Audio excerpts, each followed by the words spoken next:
Students, open page 37. 48 of us moved at once. Chairs didn't scrape. Nobody exhaled too loud. Hands found textbooks the way hands find a railing on a dark staircase, not because we understood what was happening, but because stillness felt like the more dangerous choice. Mark's seat sat 2 rows ahead of me, empty.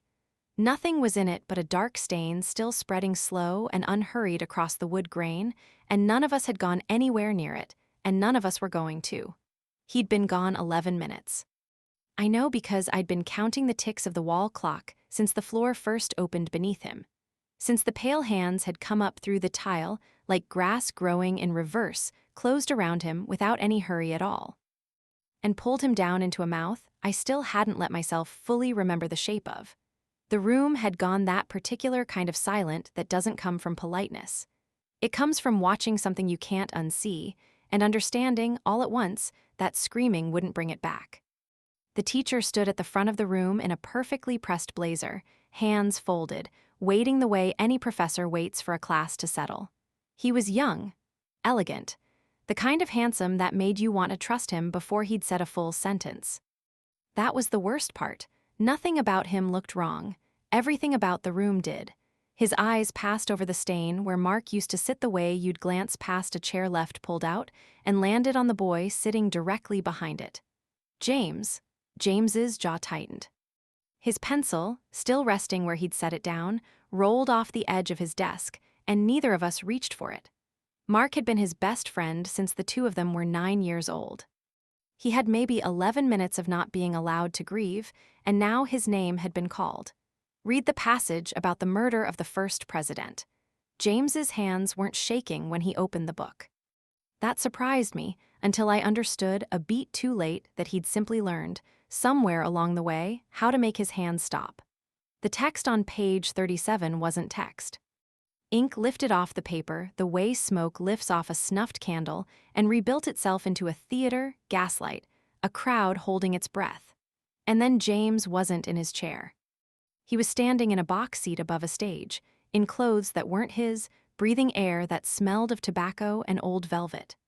I watched his empty desk while somewhere else, inside that page, inside that night, he was living through a president's last hour alive.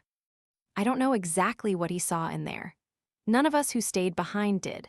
I know the moment it turned real for him because his whole body flinched like he'd felt the gunshot in his own chest, not just heard it. James comes from a family most people are too polite to ask questions about. Noelle told me once, quietly, that James's relatives don't call the police when something goes wrong. They handle it themselves. James grew up learning things other 12-year-olds never had to learn.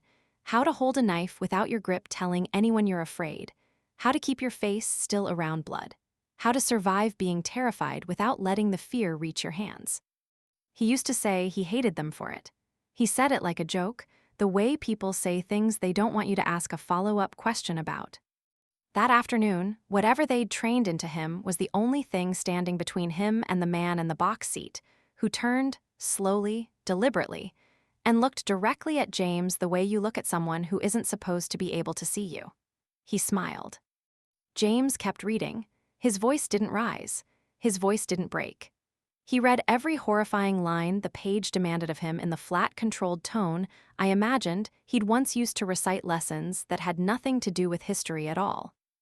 Until the picture folded itself back into ink and he was sitting in his chair again, chest rising and falling too fast alive. Something moved behind the teacher's expression that wasn't quite disappointment and wasn't quite anger. Something colder than either. "Page 38, he said, to someone else now. Harry sat directly in front of James. He'd spent the last 11 minutes watching Mark's stain spread 2 seats over, telling himself, I think, that it could have been anyone, that there had to be some version of obedience careful enough to keep it from being him next. He'd watched James closely enough to believe there might be a way through this if he moved fast, stayed exact, did precisely what he was told.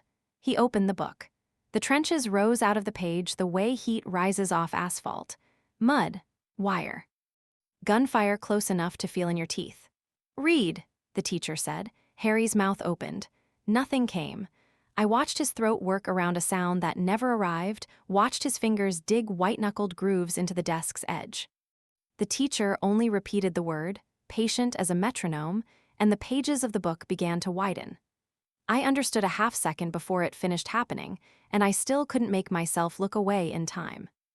The book became a mouth, vast, paper-white, lined with something that wasn't teeth so much as endless folded pages, and it took him the way water takes a stone dropped from a great height. Complete, silent, no struggle at all. Through the gap in the cover, for one unbearable instant, I saw the battlefield still going on without him.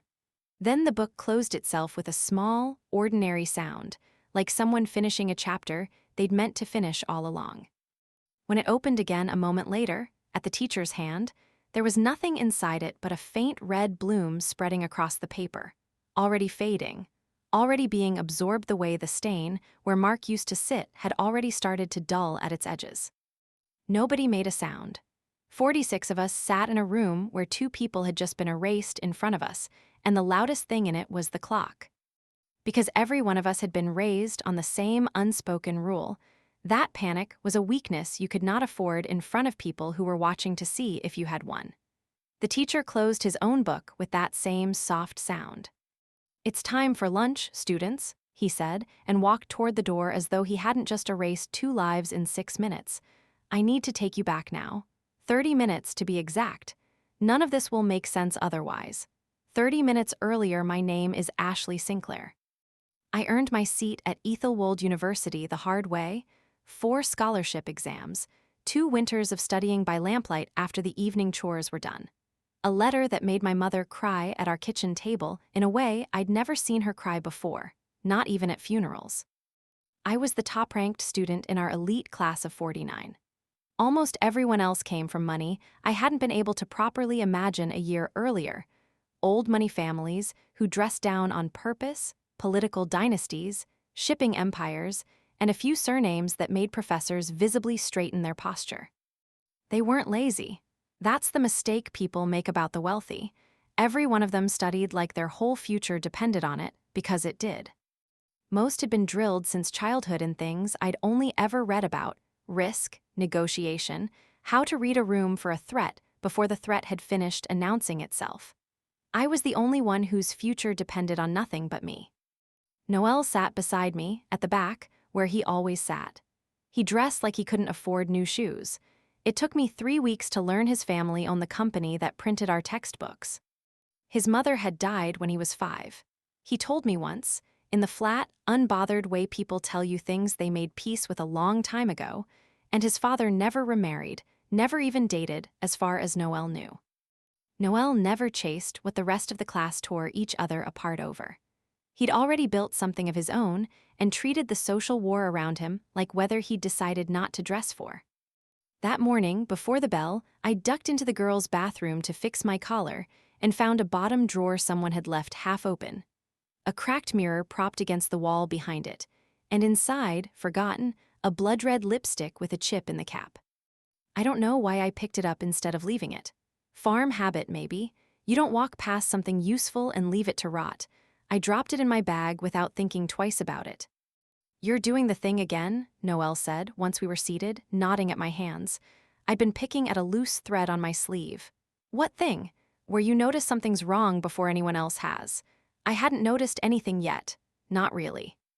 Just a pressure in the air, the kind I used to feel on the farm an hour before a storm broke, when the animals went quiet for no reason anyone could point to. Mrs. Smith gathered her folders at the front of the room. She was the most reliable person I had ever met outside my own family, punctual to the point of legend, the kind of teacher who could correct your posture with a single raised eyebrow from across a hallway. 30 minutes, she said.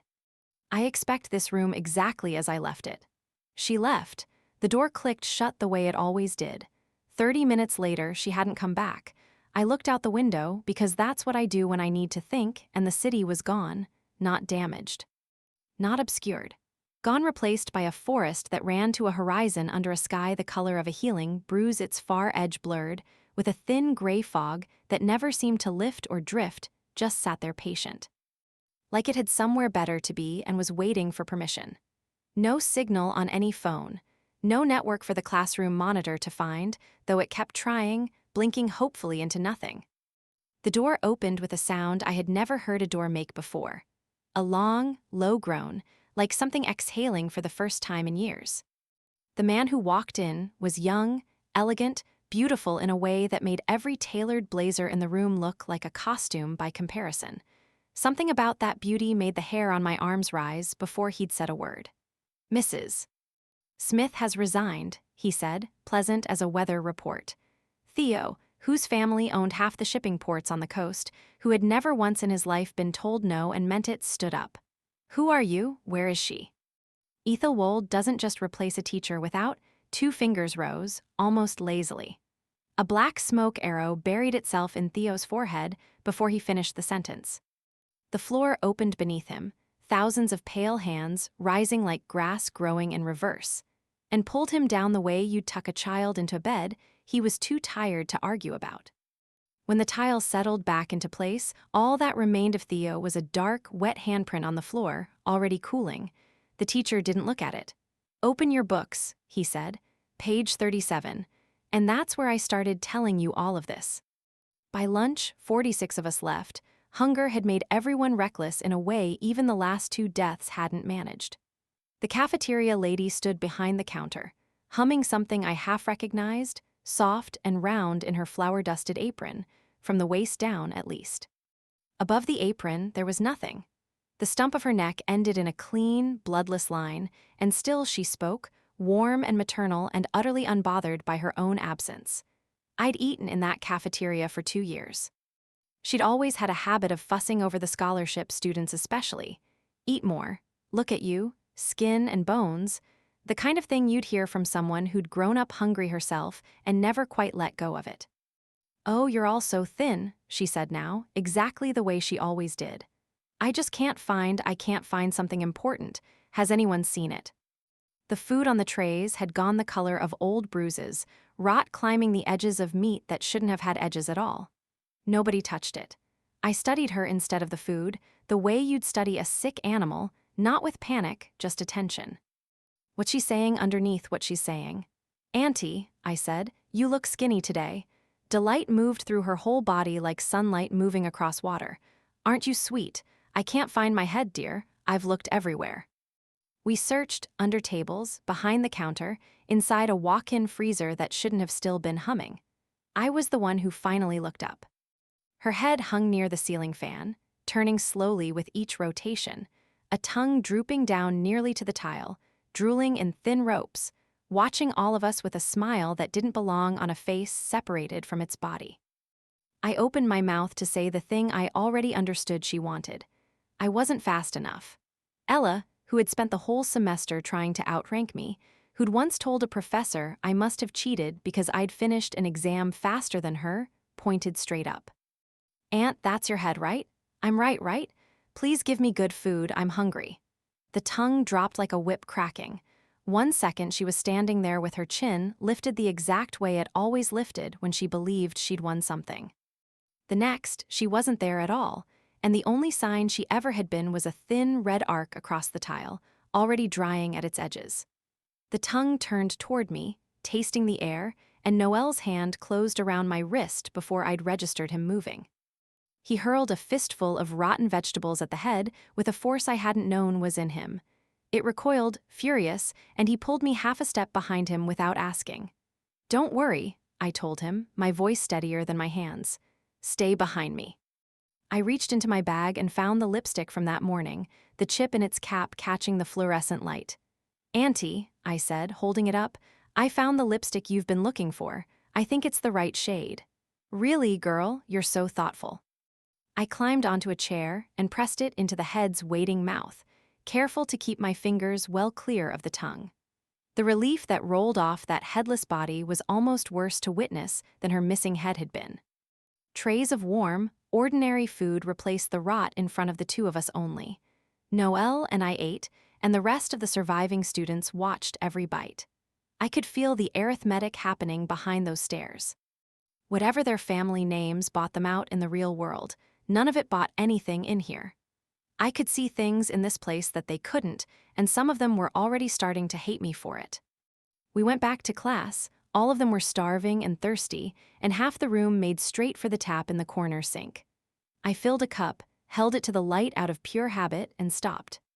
The color was off, not obviously, not in a way you'd catch unless you'd spent your whole childhood judging water by well buckets and rain barrels instead of a label. There was a faint mineral edge underneath the ordinary smell, the kind that makes livestock refuse a trough without being able to tell you why. I poured it out and gave Noel what was left in my own bottle instead. Only half. "We don't know how long we're stuck here," I told him, low enough that no one else caught it. "Don't drink from the taps." Not everyone had someone telling them the same thing. "Anyone who sleeps during class will be punished," the teacher said, and set us to studying in a silence so complete I could hear pages turning 3 rows away. Within 10 minutes, the students who drunk from the tap were fighting a heaviness that had nothing to do with the hour.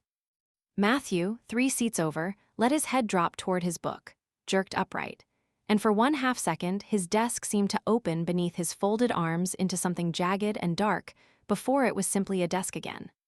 He started reading his notes aloud, too fast, too loud, like the sound of his own voice was the only rope keeping him tied to the room. Others copied him without understanding why they were doing it, only that it seemed to be working.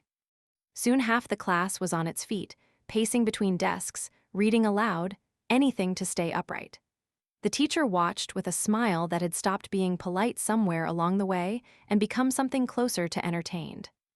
The floor lurched once, hard enough that 3 students lost their footing at the same instant the tile beneath them split into a maw lined with the same folded, paper-white teeth that had taken Harry that morning.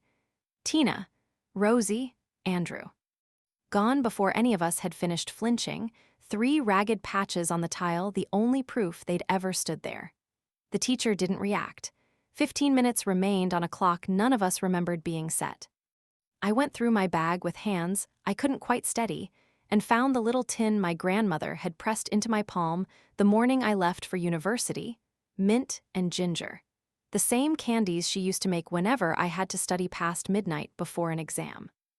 I'd pack them without really thinking about why.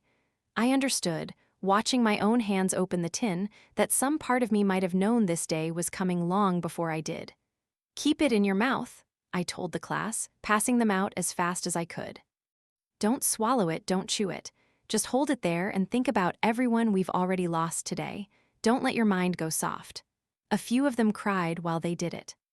A few of their voices came out sharp instead, asking why I hadn't handed the candies out the moment we sat down, before Tina and Rosie and Andrew were gone. How was I supposed to know the floor would open? I said, and I didn't have a kinder answer than that because I didn't have one. The timer hit 0.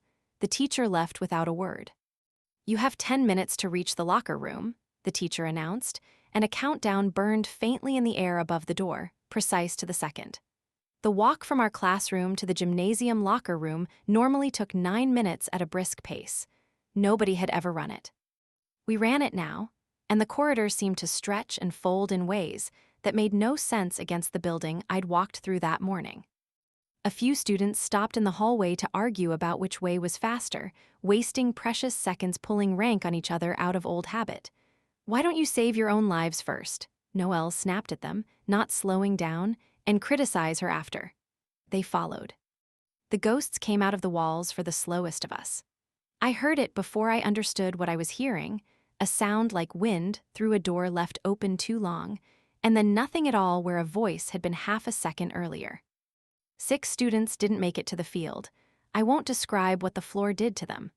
I'll only say that by the time the rest of us reached the grass, gasping, nobody bothered counting who was missing. We already knew, the way you know a chair is empty before you look at it directly. "You have 1 hour to run 2,000 kilometers, the teacher said, standing at the edge of a field that had been, that morning, no more than 100 meters across. Nobody laughed. Nobody argued. We had already learned by then that both of those things cost lives.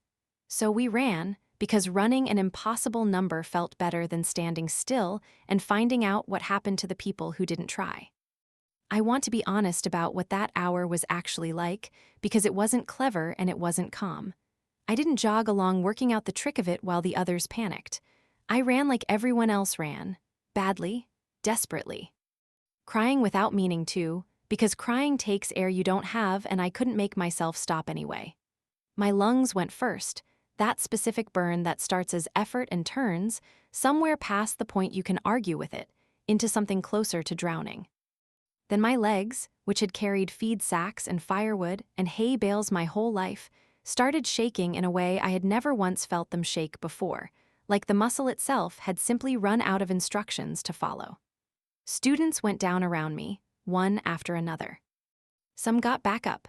Some lay there in the grass 1 second too long, deciding whether their legs still belonged to them, and that 1 extra second was always, every time, the difference. That was when I first heard them behind us. A sound like something unfolding, joints clicking into a shape no human spine was ever built to hold. I looked back once. I wish I hadn't. They stood 8, 9 feet tall, limbs drawn out thin as cable, mouths hinged open at an angle that had nothing to do with a jaw, and they didn't run so much as arrive, the way water finds low ground without appearing to try. Sarah had fallen toward the back of the group early on. She'd been pale before we even started, one arm wrapped tight around her stomach, telling Priya through her teeth that she'd be fine, she just needed to push through it. Nobody argued, because by then we all understood that pushing through it was the only option any of us were being offered. She wasn't fine. Her stride broke into something small and uneven, the gap between her and the rest of us stretching by 10 feet, then 20, and one of those things closed the distance in 3 strides that shouldn't have covered that much ground at all. I heard her say something, I think it was Priya's name, and then the mouth opened far wider than it should have been able to, and the sound stopped along with her. We didn't stop. God forgive me, none of us stopped. We ran faster, sobbing, hating the relief underneath the horror, because it hadn't been us this time, and every one of us knew exactly how ugly that relief was and felt it anyway. I don't know how much longer I could have kept believing there was a real finish line waiting somewhere out in that fog. I was past thinking clearly by then. My whole field of vision had narrowed down to a tunnel of grass, and my own ragged breathing filling every corner of it. Noelle caught up to me, I still don't know how, given the state we were both in, and grabbed my arm hard enough to nearly take my balance with it. Ashley, come here. I can't stop, they'll, look. His voice was wrecked, but something underneath the exhaustion had gone very still and very focused, the way it always did whenever he decided something mattered more than his own fear. Look closely. Don't you think we're just running in circles? I didn't understand him at first. I was too far past understanding anything. But I made myself look anyway, the way I'd apparently been training myself to look at things my whole life without ever calling it that, and I saw it. The same broken fence post, twice. The same crooked oak, 3 times. The fog sitting low and unmoving at the tree line, the exact fog that had sat unmoving at the edge of a forest that had replaced our entire city that morning. We weren't covering ground. We were being kept. My grandmother used to hum something while she worked. An old song she said had been taught to people by a forest, a long time ago, after hunters drove out the things that used to kill everything living in it. I'd heard her hum it 1,000 times without ever once asking what it meant. It came back to me now, whole, the way things do when you finally, desperately need them. Stay together, I told the others, my voice tearing on every word. Sing with me, all of you. Now, hark to the lyre, the shadows must fade, calm grows the spirit, the chaos delayed. Banish the phantom, the false, and the blind, morning returns to the halls of the mind.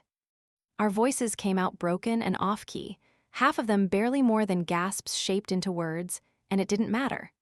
We sang it twice, 3 times, dragging each other forward by the sound of it, and the fog began peeling back off the grass in slow gray sheets. Somewhere past where the field should have ended, an ordinary finish line stood in ordinary sunlight, exactly 100 meters away, exactly where it had always been. We crossed it together, what was left of us. At what felt like 5 in the evening, the university bell rang, and for one dangerous moment we let ourselves hope it was over. The teacher arrived carrying a name board none of us had seen before. When your name is called, he said, you may leave. A pause, pleasant as ever. If your name is not called, you will become university property. Beyond the front gate stood our families. Ethelwold students, as a rule, are not close to the people who send them here. Some of us hadn't stood this near our own parents in a year, sometimes longer. I watched faces I'd only ever seen composed and controlled come apart at the sight of a mother, a father, someone waiting. I watched the teachers smile instead. It had changed. Not the polite one, not the amused one. Something closer to a man looking at a prize he already considered one. That was when I let myself really look at the people standing at that gate. Noel's mother stood beside his father, her hand in his. My stomach dropped before my mind finished the math. Noel's mother died when he was 5. His father never remarried. He'd told me that himself, weeks ago, in the flat voice of someone who'd made peace with it a long time before I ever met him. Further down the fence, I found my own parents smiling at me the way they used to before the fever took them both the winter I turned 11. None of them moved quite right. Their smiles held a half-second too long. Their eyes didn't track the way eyes track a living face. These weren't our families. They were wearing them. Chloe Ashford, the teacher called. Chloe's parents had been divorced since she was 7 and despised each other with a precision usually reserved for enemies, not exes. Now they stood at the gate hand in hand, smiling in identical arcs. I caught her arm before she reached the gate. "Chloe, don't. Look at them. Your parents haven't stood in the same room in years." She shook me off, the fury in her face older than the last few hours, older than me. "You just don't want anyone else to go home. You've never wanted any of us happy. You just want to be the one who knows everything." "Please," I said, "just wait." She didn't wait. She reached for both their hands, and I watched her face in the half-second before she understood, when it was already too late to matter. A black tentacle punched through her chest before the realization had time to become a sound. Her parents' faces split down the center like fruit, and beneath them, something with too many segments and too many teeth looked out at the rest of us, patient and satisfied. By the time it finished with her, there was nothing left at the gate to grieve over directly. Only a dark stain in the grass, and her parents' faces smoothing back into their borrowed shapes as if nothing at all had interrupted them. A few students called her stupid afterward, in the flat, ugly way frightened people reach for cruelty because it's easier to hold than grief. I didn't say anything. I don't think I've ever felt more useless than I did in that moment, having been right about something and having it save no one at all. "Nethan Cole," the teacher called next, and paused, almost lazily. "No family claim registered. Nethan Cole will remain university property." Nethan had grown up in the foster system before a scholarship brought him to Ethelwold. He had no one waiting at any gate, in that world or this one, and I watched something in him simply give out. "How dare you say Nethan has no one?" The voice came from beyond the fence, sharp and furious and utterly, impossibly familiar. My grandmother stood at the gate in her good church coat, glaring at that beautiful, terrible teacher like he was a boy who'd tracked mud across her kitchen floor. "I'm his temporary guardian," she said, "and you'll let him through that gate right now." Nethan turned to me, eyes wide. "Ashley, is she real?" I looked at her the way I'd apparently been learning to look at things my whole life without ever calling it that. There was a warmth around her that had nothing to do with light. The same faint warmth I'd half noticed around my own family for as long as I could remember and never once thought to question. The way you don't question why your own house smells like your own house. "Yes," I said, "she's real." She went down the line after that, naming the false parents before they'd even finished forming. A head tilted wrong. A voice pitched a halftone off from a man she'd met exactly once at a school fair years earlier. Student after student, she pulled the truth out of that crowd the way she used to pull weeds from a garden. She'd tended her whole life without ever needing to think about which was which. I had spent 18 years never once wondering how my grandmother knew so much about so many things. I started wondering right there at that gate, and I haven't entirely stopped since. Eventually, he called my name. I watched the first real crack all day open behind the teacher's comm as I stepped forward.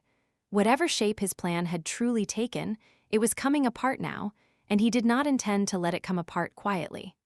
Black smoke rose around me before I'd taken 3 steps. A needle-thin tendril shot out of it faster than I could turn away and opened a shallow line across my palm. The students behind the fence screamed for him to let me go. Nobody stepped past the gate to help. I understood why. I didn't blame a single one of them for it. I reached up instead and pulled the plain wooden clasp from my hair, the one my grandmother had pressed into my hand the week I left for university, heavier than it looked. Cool against my palm in a way ordinary would never, was telling me only that it was for luck. The teacher laughed, for the first time all day, genuinely. The words arrived the way the song had arrived in the field, not remembered so much as returned to me. Lord of the truth, Lord of the light, help me see my enemies' traps, help me win this fight. The clasp split down its center. Silver light poured through the crack, and the wood was simply gone, and in its place I was holding a sword that fit my hand like it had been waiting its whole existence for exactly me to pick it up. The teacher's amusement disappeared completely. I won't pretend I remember every second of what came after with clean detail. Black smoke, ghosts pressing in from every direction, my own blood slick on a grip I'd never held before that afternoon. What I remember clearly is what he said near the end, when he understood I wasn't going to break the ordinary way. "Stay with me," he said, "and you will never be poor again, never be looked down on again. Wealth, freedom, power, everything they have and more. Rule the dark itself, beside me." I thought about my parents in the wheat field before the fever.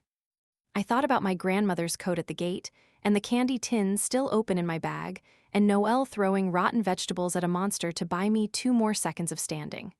"Nah," I said. "I like the light, I'll pass." He smiled as though he'd already planned around exactly that answer, and for one heartbeat his guard dropped anyway, some old certainty even he couldn't quite unlearn. I drove the sword through his heart. Black smoke tore out of him in a column that swallowed the sky. The ghosts screamed with one voice. The university began coming apart at its edges, walls losing their solidity, windows dissolving into gray nothing. For one impossible instant, behind where the teacher had stood, I thought I saw something enormous watching. A classroom that wasn't ours, full of children I had never met, sitting perfectly still, watching me the way you watch the end of a lesson whose ending you already knew. Then everything went white. I woke up at my desk in the middle of an ordinary lecture, sunlight coming through windows that looked out over the real, ordinary skyline of Ethelwold City. Everyone was there. Mark, James, Harry, Theo, Ella, Chloe, Sarah. Every student who had been taken, sitting exactly where they always sat, breathing, blinking, entirely alive. And every single one of us remembered everything. I found Noelle's eyes across the room before I found anything else. Relief so large it hurt. Grief for a day that hadn't technically happened and that I would carry in my chest regardless for the rest of my life. Underneath both of those, something colder, something not entirely finished. None of us spoke about it, not that day, not the next. We made an agreement without ever saying it out loud. Not to our families, not to the university, not to anyone who might decide we belonged in a hospital instead of a classroom. My grandmother was waiting for me in the hallway after class, in her good coat, looking exactly as tired and exactly as unreadable as she always did. "Child," she said, "I'm sorry I'm late." She didn't explain anything else. She never has, not the candies, not the song. Not the warmth around her I could apparently see, and always could not the sword that used to be a hairpin, not what she meant by late, as though she'd known somehow long before that morning, that a day like this one was always coming for me. Weeks later, our professor walked in exactly the way he always did, calm, unremarkable, entirely human in every way that mattered. He turned to the whiteboard and wrote 3 words in neat, unhurried handwriting. Page 37. I felt my whole body go still. Beside me, Noelle's pencil stopped moving. I looked at him. He looked back at me. Neither of us said a word, because there was nothing left to say that the other didn't already understand. The professor turned to face the class, smiled the same pleasant, patient smile I would recognize anywhere in the world, and said the only sentence that has ever truly frightened me. "Let's continue where we left off." Thanks for watching until the very end. If this story pulled you in, don't forget to like the video, share it with your friends, and tell me your thoughts in the comments. I read every single one. And if you want more dark stories, cursed worlds, impossible choices, and sleepless nights, subscribe to the channel. Until next time. See you in the next nightmare.